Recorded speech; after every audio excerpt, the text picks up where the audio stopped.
Hi, I'm Dirk Beveridge, founder of Unleash WD, and I'm really excited to share with you this overview of the strategic thinking and the strategic planning that the CIPH board has recently gone through. The report that came out of that strategic planning is titled Point of Inflection, the CIPH Road to Relevance. Hi, I am Dirk Beveridge, founder of Unleash WD. We're committed to leading growth-oriented organizations like CIPH and CIPH members critically think, innovate, and strategically commit to a relevant and profitable future. In 2018, we, along with the board and with the staff of CIPH, facilitated a membership survey. There were 3 data points that set the foundation for the strategic planning that your board has recently gone through. Data point number 1 found that 94% of CIPH members believe that we are operating in an environment that we could call the age of disruption. Data point number 2 tells us that 91% of CIPH members believe that we must reinvent our business before someone else does. And the third data point found, again, 91% of us, CIPH members, believe that much of distribution is operating from a dated business model. Now, when you put these 3 data points together, it is the epitome of the definition of an inflection point. What is an inflection point? An inflection point is an event or a series of events that results in significant change in the progress of a company, an association, or an entire industry. An inflection point is a turning point causing dramatic change. And in fact, what the board has identified is that there is a turning point taking place right now in our industry, and thus this report, a point of inflection.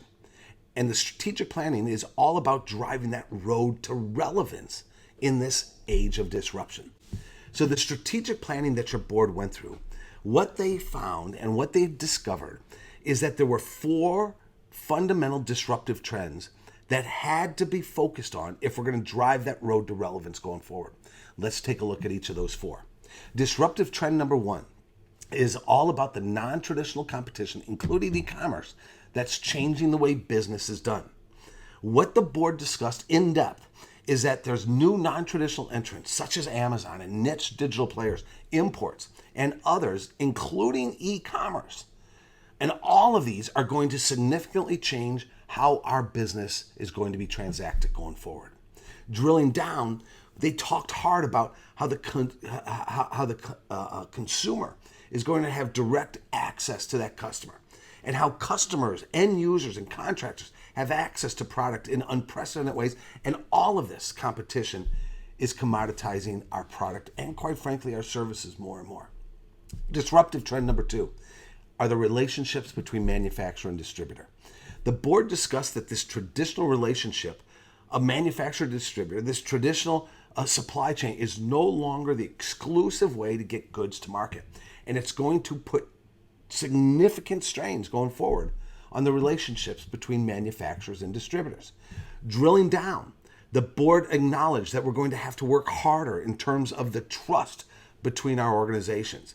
We're going to have to really think hard about who owns the customer. Each organization is trying to own that customer, and that's going to cause that strain. And we're going to have to work harder to align our business plans going forward.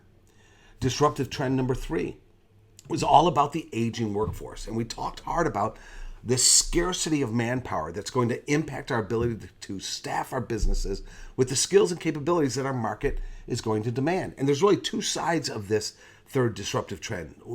There's the aging workforce that's aging out, and there's the younger workforce that's coming in.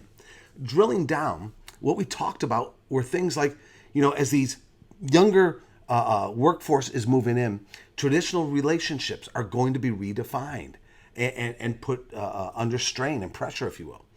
The younger workforce is going to look for new types of organizations and new types of cultures to commit themselves to. And as these workforces changes, businesses without succession plans are seriously at risk.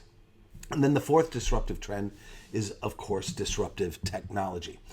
We talked about the new technologies from integrated ERP and CRM systems to artificial intelligence, virtual reality, autonomous vehicles, and more. All of these we know are going to change the way business is done.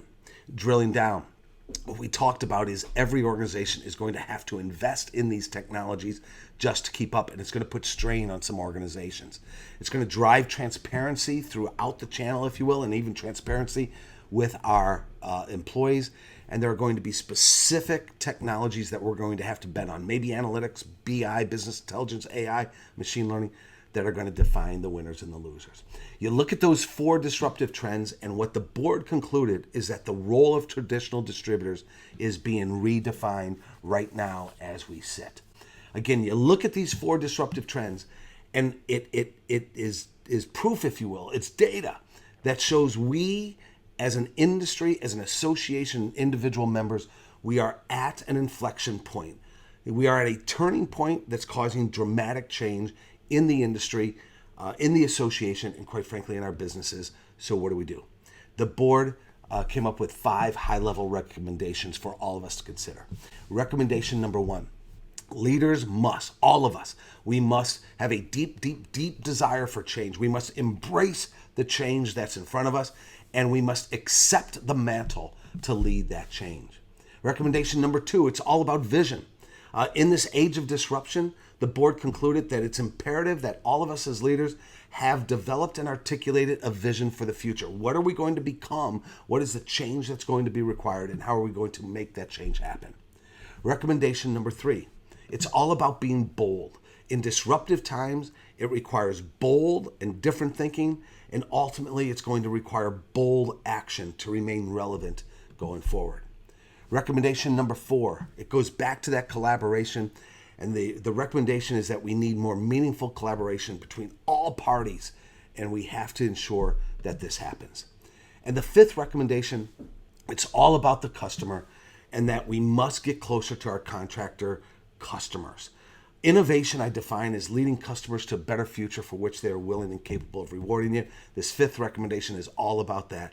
Are we ready to lead the customer to a new and relevant future?